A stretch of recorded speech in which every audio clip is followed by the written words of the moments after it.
Russian oil, जहां पूरी दुनिया रशिया की तरफ से मुंह मोड़ चुकी है, ऑयल की खरीदारी पर सैंक्शन लग चुकी हैं, वहां इंडिया ने एक दफा फिर से ऑयल की परचेजिंग पर काम शुरू कर दिया है। और तो भारत अमेरिका तनाव पर बड़ी खबर, जहां पर रूसी तेल पर रिलायंस का बड़ा बयान सामने आया है।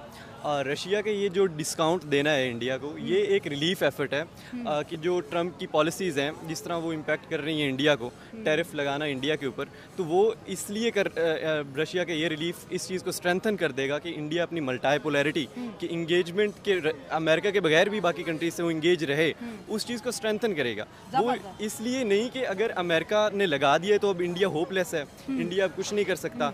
अब देखो, इंडिया और रशिया की कोई दोस्ती 2 दिन की नहीं है। इंडिया और रशिया की जो 1971 में उन्होंने फ्रेंडशिप एग्रीमेंट भी साइन किया, और बहुत ये काम इंडियन कंपनी रिलायंस की तरफ से किया गया है। आज बात करेंगे कि उन कंपनीज के साथ, रशियन उन कंपनीज के साथ डील की जा रही है जो कि अभी तक सैंक्शंस का हिस्सा नहीं है। ये चीज जो है वो डेफिनेटली एक बहुत बड़ा पॉइंट ऑफ व्यू क्रिएट करेगी कि even though US was totally against the perspective of the trade between Russia and India, India still manages to do the trade. क्या ओपिनियन होगा आवाम का, इसके बारे में बात करेंगे।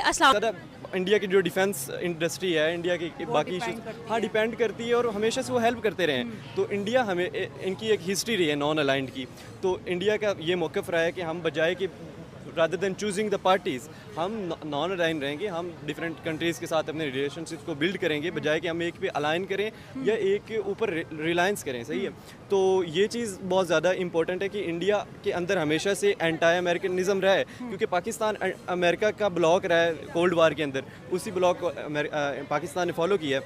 तो जो एंटी अमेरिकनिज़म है वो अभी इसके बाद बहुत भारत सरकार की कोई गाइडेंस मिलेगी, हमेशा की तरह हम पूरी तरह से उसका पालन करेंगे। यानी कि रिलायंस भारत सरकार की गाइडेंस का फिलहाल इंतजार कर रही है। इसके अलावा सर, आपसे स्टार्ट करेंगे, क्या लगता है इंडिया को बहुत दफा यूएस की तरफ से वार्न किया गया कि भाई आपने रशिया से ट्रेड नहीं करनी है, उसके बावजूद हमने देखा कि इंडिया ने हमेशा एक अनदर लूप होल क्रिएट किया और ट्रेड जारी ही रखी। अब फिर से रिलायंस ने जो है वो ट्रेड जो है वो कंटिन्यू कर दी है रशिया के साथ, और सस्ते दामों में तेल खरीदने की बात जो है वो दोबारा से शुरू हो गई है।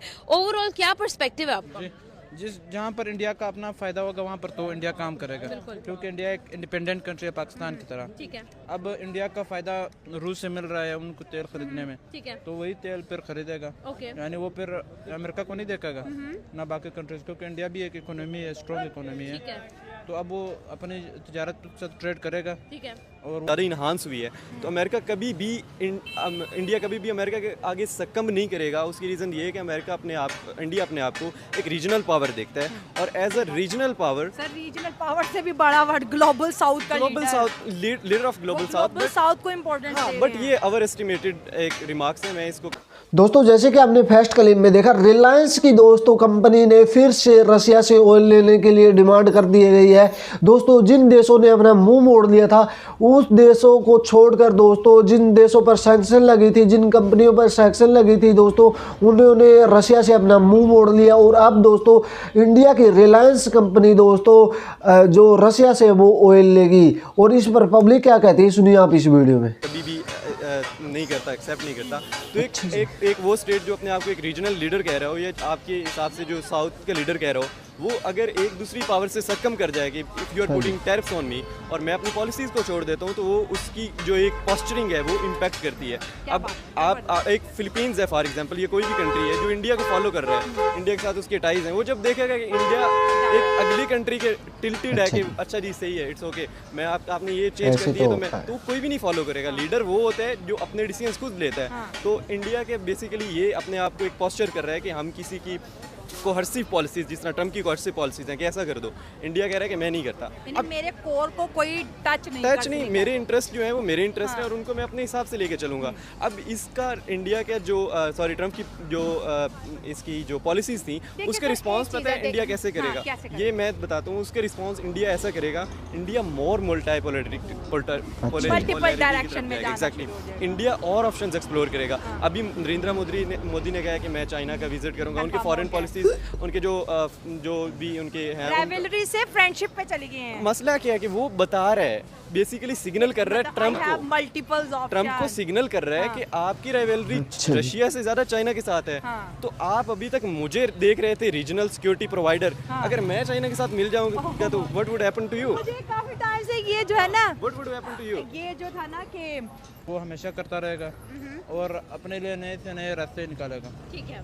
हाँ, और इस मिसाल इंडिया की इकोनॉमी के ऊपर उसका बड़ा अच्छा फायदा होता है। हाँ, तो इंडिया को अगर सस्ता तेल ईरान से मिलेगा तो वहाँ से खरीदेगा, ओके, ताजिकिस्तान से मिलेगा वहाँ से खरीदेगा, बलूचिस्तान से मिलेगा बलूचिस्तान से भी खरीदेगा। बलूचिस्तान में भी बहुत तेल है, ठीक है, लेकिन पाबंदी की वजह से नहीं खरीद रहा। सही है। आपको क्या लगता है सर, कैसे इंडिया, अगर देखा जाए तो यूएस की तरफ से बहुत सारी सैंक्शंस जो है वो स्टिल लगाई गई, टैरिफ्स की बात भी की गई, लेकिन अगेन जो है वो इंडिया की तरफ से उन कंपनीज के साथ डील की गई जो अभी तक सैंक्शंस में शामिल नहीं है। आप इस पूरी जो पिक्चर है उसका क्या रुख देखते हैं?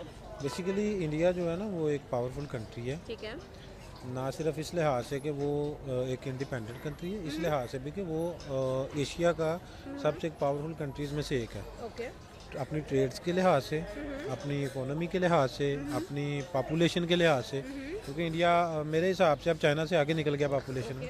अब रिलायंस की ओर से ये भी कहा गया कि रिलायंस ने हमेशा भारत की एनर्जी सिक्योरिटी पक्का करने के मकसद के साथ खुद को जोड़ा है। बयान में रीजनल सिक्योरिटी प्रोवाइडर मुझे काफ़ी टाइम से मिस हुआ था, क्योंकि ऐसी कोई डेवलपमेंट देखने को नहीं मिल रही थी, लेकिन अब वो बैक ऑन द टेबल आ गई। एग्जैक्टली, तो इंडिया एक्सप्लोर कर रहा है डिफरेंट ऑप्शंस। अब दो ऑप्शंस इंडिया के पास इस वक्त है। पहला ये है कि यू थ्रेट अमेरिका जो कर रहा है आपको, टेल देम कि we have option open to to make better ties with China. आपकी राइवलरी है तो अगर हम उनके साथ मिल जाएंगे वुड हैपन टू यू। दूसरा ये कि आप रशिया के साथ और टाइज को स्ट्रॉन्ग करो। आयल आ रहा है, ठीक है, आपने उधर टैरिफ्स लगा दिए, टैरिफ से मेरी ट्रेड इम्पैक्ट होगी, लेकिन मेरे पास आयल भी तो आ रहा है कि जो कि अब मुझे रिसेशन पे कंसेशन प्राइसेस पे मिल रहा है। अब मैं उसको आगे जा रहा है पूरी मार्केट स्टोर करेगा और फिर यही ऑयल देखना, यही यूरोप ले लेगा। अब एक मजे की बात है, सबसे बड़ी मजे की बात है आज की जो डेवलपमेंट हुई अलास्का में, कि जनाब जो ट्रम्प और देखा आज के टाइम पे दोस्तों रशिया से ऑयल लेना यानी अमेरिका से सीधा जंग करने वाली बात हो गई, क्योंकि अमेरिका इन चीज़ों पर नज़र रख रहा है कि कौन देश रशिया से ऑयल ले रहा है, उन्हीं कंपनियों पर सैंक्शन लगा देता है, उन्हीं कंपनियों पर टैरिफ ठोक देता है। दोस्तों ये अमेरिका ने रूल बना लिया है। लेकिन दोस्तों इसके बीच आया भारत पहले भी रशिया से तेल ले रहा था, लेकिन दोस्तों भारत की रिलायंस कंपनी जिस पर कोई सैंक्शन नहीं लगी है, बिना अमेरिका के डर से वो दोस्तों रशिया से अब तेल ले रही है। जो देश दोस्तों, जो कंपनियां, जो विदेशों की कंपनियां रशिया से मुंह मोड़ लिया था तेल के नाम पर दोस्तों, उसके बीच भारत ने फिर अपना कदम उठाया है और मुंह सीधा करके दोस्तों रशिया के सामने ऑयल लेने के लिए डिमांड रख दी। दोस्तों ये अमेरिका को बड़ा थप्पड़ लग रहा है कि भाई भारत सुधरने वाला नहीं है, भारत अमेरिका की मानने वाला नहीं है। अमेरिका बार बार भारत को तोड़ने की कोशिश करता है, लेकिन कोई भी असर भारत पर नहीं पड़ रहा, क्योंकि भारत आज के टाइम में बहुत बड़ी इकोनॉमी बन गया है और भारत अमेरिका की चाल समझ गया है। और ये वीडियो देखकर आपकी क्या राय है, अपनी राय कमेंट बॉक्स में जरूर देना। हम मिलते हैं आपको कोई और नेक्स्ट वीडियो में, जब तक के लिए बाय।